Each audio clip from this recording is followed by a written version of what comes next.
What is the best horchata mix? Let's jump in and find out. When you can't get it homemade, sometimes you just gotta improvise.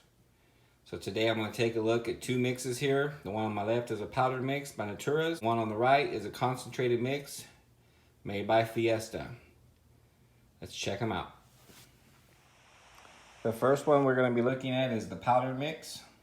All right, the instructions say to mix 2 to 3 tablespoons of powdered mix to a glass of water. I'm gonna be using a pretty large glass. I'm gonna do 4 tablespoons and see how it tastes.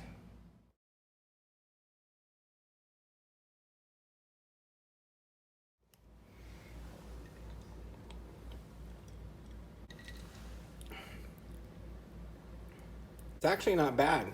It's pretty smooth, doesn't have a lot of the grittiness that's usually associated with horchata. Not too bad. Okay, for the concentrated drink, I don't know if you can see that, but it says 1 part of mix to 7 parts of water. I'm gonna take advantage of my measuring cup just to make it simple. FYI, make sure you shake this up really well.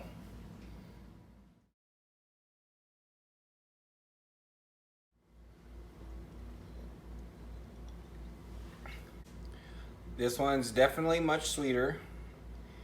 Still pretty smooth. Actually, it's probably smoother than the one with the powdered mix.